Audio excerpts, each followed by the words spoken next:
নদী ভাঙনে ঘর হারিয়ে প্রায় ৩ যুগ আগে করাইল বস্তিতে আশ্রয় নেন ফজিলাতুন্নেসা। বস্তিতে তার এই ছোট্ট ঘরে থাকেন পরিবারের ৫ জন সদস্য। এখানে এক চুলোয় রান্না হয় কয়েক পরিবারের।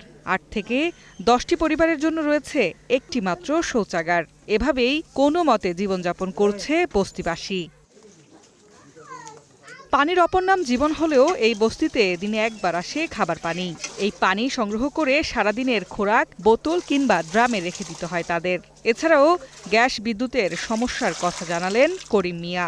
একবেলা পানি পাই, সারাদিন অপেক্ষা করি পানি আসবে, গোসল করব, ভাত পানি নিয়ে খাবো, রান্না করব। সেই পানিটুকু আমাদের সমস্যা। আমরা করাইলবাসী এতই কষ্টে আছি যা আমাদের খোঁজখবর কেউ নেয় না। জীবনে যাদের এত সমস্যা তাদের উৎসব পার্বণ কিভাবে কাটে, যেমন ঈদের কথাই ধরা যাক। শহরের ঝলমলে আলোয় ঈদ উৎসব পালন হয় জমকালোভাবে, কিন্তু এদের খবর রাখেন না কেউই। এক বস্তা খোয়া বাংলে ৩০ টাকা দেয়, এরপরে দিয়ে খাবো না ঘর ভাড়া দিমু ৪,৫০০ টাকা ঘর ভাড়া। বুড়ো মানুষ একজন অসুস্থ ঘরে পড়ে রয়েছে, তার কি ডাক্তার দেখাবো না খাবো? নদীতে বাঁচতে পানিতে বাঁচতে আমরা এখন কোনো সহযোগিতা পাই না, যেমন আমরা উঠতে একটু ধরে ধারামু। অনেক সরকার তা আসে, মোর তা আমরা অনেক কিছু দেখছি, করছি, পাই না আমরা কিছু। বস্তির স্বামীহারা নারীদের দুঃখ দুর্দশা যেন শেষ নেই। খাদ্য বস্ত্রের চাহিদা মেটাতে অন্যের বাসায় কাজ করে খেলেও বস্তিতে নেই নিরাপত্তা।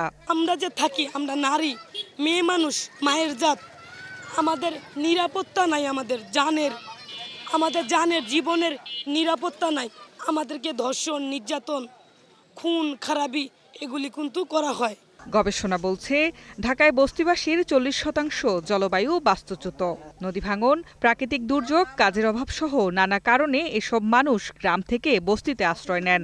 জাতিসংঘের জনসংখ্যা তহবিলের তথ্য অনুযায়ী প্রতিদিন গড়ে ১৫০০ মানুষ গ্রাম ছেড়ে ঢাকায় আসছেন, যার একটি বড় অংশ আশ্রয় নেন এই বস্তিতে। বোলা নদী ভাঙ্গার পরে এই করাইল বস্তিতে অনেক বছর আমার বাবা মা নিয়ে আসছে। আমার বিয়ের শাদী হয়েছে এই করাইলেই। বিশেষজ্ঞরা বলছেন জলবায়ু বিপর্যয় এখন শহরমুখী অভিবাসনের অন্যতম কারণ। এছাড়াও অর্থনৈতিক ও রাজনৈতিক কারণেও বস্তিতে মানুষের সংখ্যা বাড়ছে। বস্তিজনিত সংকট থামাতে হলে প্রথমেই গ্রাম উন্নয়নে জোর দিতে হবে। Mitu, green news, Dhaka.